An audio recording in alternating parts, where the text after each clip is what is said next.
I'm Alan Blackshaw from Herding Together. Today I'd like to talk to you for a little bit about crime, its prevention and the role that community can play. Many of us are coming out of COVID-19 restrictions.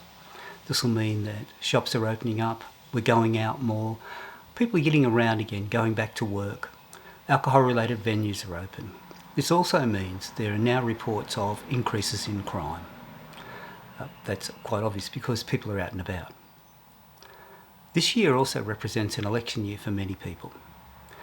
And one of the things we note every election cycle, in every election year, are increases in calls for more police, more funding for crime prevention, to get hard on crime, longer prison terms, those sorts of things.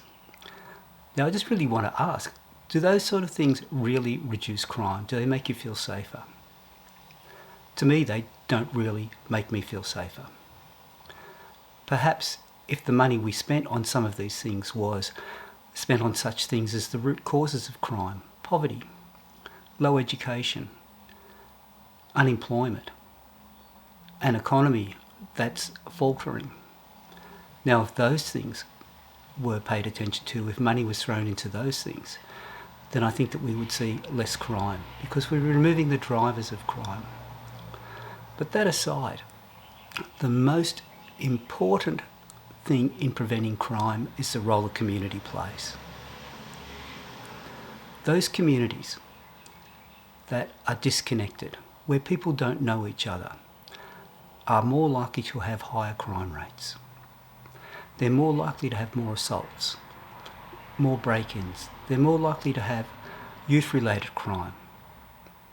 And it's really quite simple.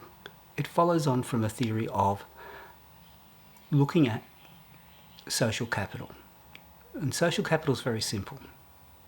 It's that capital, that investment that you put aside every time you talk to someone. You build up trust, you build up a relationship, you build up a social capital with that person. The more you get to know your neighbours, the more this investment grows. The more you're active in your parks, in your streets, the more that investment grows.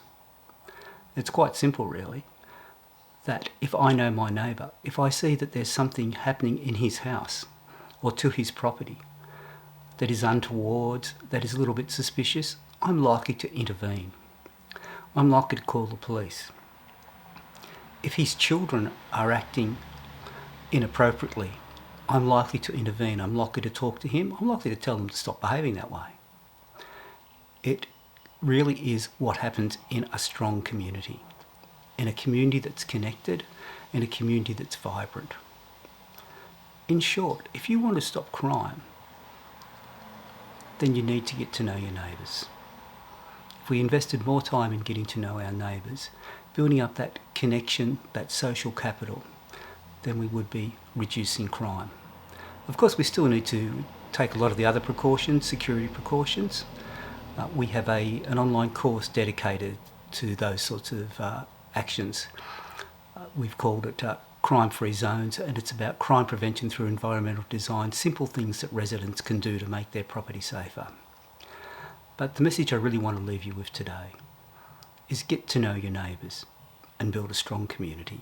You will reduce crime, you will feel safer, you'll reduce fear of crime, and fear is a real driver of crime and it's destructive to community.